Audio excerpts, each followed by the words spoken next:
Okay, we're here at the Selling Sickness Conference in Washington, D.C., and we're joined by Dr. Peter Gotzsche, who is a Danish researcher who is the head of the Nordic Cochrane Center, the founder and director of the Nordic Cochrane Center. And we're here to talk with him about his recent book, Mammography Screening, Truth, Lies, and Controversy.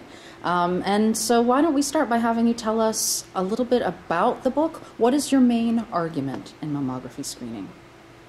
That it should be stopped.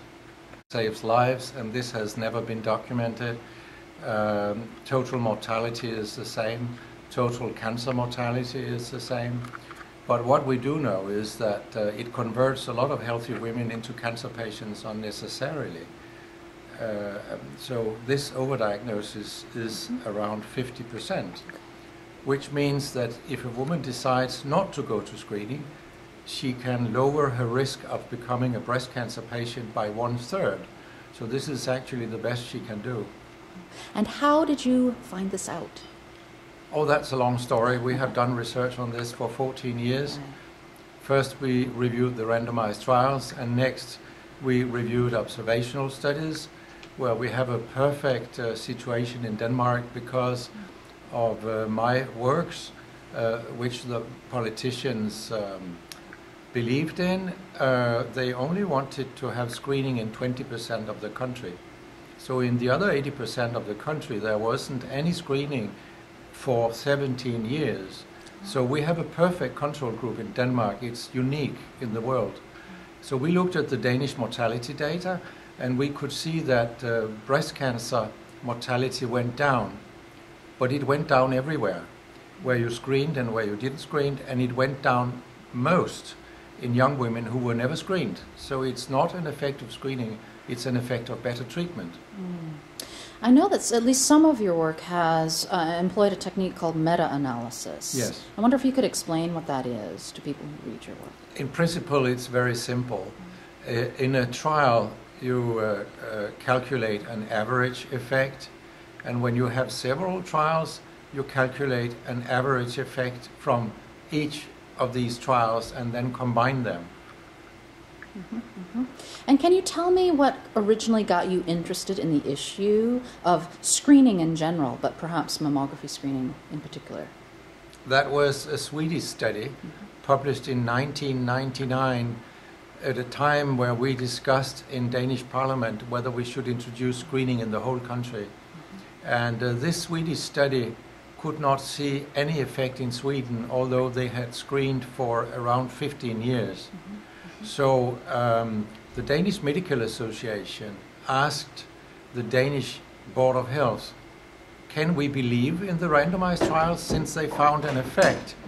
And since the Swedish study didn't find an effect. So therefore, the Nordic Cochrane Center was asked to review the randomized trials, and it just took us 4 weeks to write a report that questioned whether mammography screening had any effect, and also that we opened the possibility it might do more harm than good. And your work has been controversial. How would you, can you outline some of the controversy and how you might respond to that? Yeah, it's pretty simple because we have very solid data, and other people have confirmed our results. For example, the leader of the Norwegian breast screening program, when she found out that screening didn't work, she quit her job, she left. And then she was accused of scientific misconduct by her colleagues who were angry that she had found out it didn't work. So, and there are also French researchers who have confirmed these things. For example, they found out that when you have screening, the number of advanced cancers, those that have metastasized, they don't go down. And this is the prerequisite for screening. The whole idea with screening is to make advanced cancers become fewer in number. And when that doesn't happen, screening cannot work. It's quite simple. So I cannot see there's anything controversial by our results, because it's pretty obvious when you look at countries and also at what time they introduce screening. There is a study of neighboring countries that introduce screening 15 years apart. For example, Netherlands and Belgium, Norway and Sweden. And you know what? Breast cancer mortality started to decline at the same calendar time, namely when you introduced more effective treatments. It had nothing to do with the time when you introduced screening. So such data are very convincing. What could an individual patient or person do with the knowledge that you have made available to them?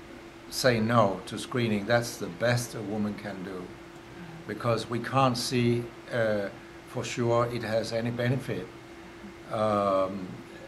If some women avoid dying from breast cancer, then you should also think about all the healthy overdiagnosed women, many of whom get radiotherapy, which increases your risk of dying from heart disease and lung cancer, for example.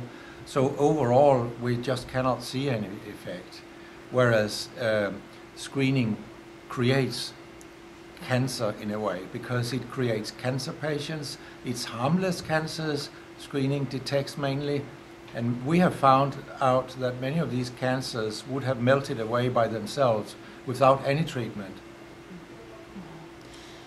And you are working on a new book, or have just finished a new book. Yes. Can you tell us a little bit about that book and that project?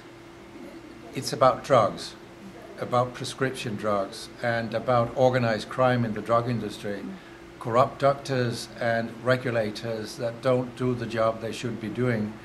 They don't protect us against harmful drugs, so our drugs are not safe. And the best documentation of that is that I have found out that I didn't do it originally, but I have found several studies that tell me the same story, that after heart disease and cancer, prescription drugs are the third leading killer in United States and Western Europe. So this tells us volumes about all the corruption in healthcare and the lack of sufficient control, what that leads to. It's a man-made epidemic that is almost as deadly as tobacco. Did you run into any roadblocks in terms of researching this recent book? No. People don't know I have done it, and so what blocks should I run into? Well, I hope everyone reads it. And the title of your new book is? Well, it's a working title, but Okay. it's Deadly Medicines and Organized Crime. What the drug industry is doing fulfills the RICO criteria for organized crime. Excellent, excellent. Well, thank you so much for telling us about your You're welcome. past and current work, and we look forward to reading your upcoming book. Thanks so much. Thank you.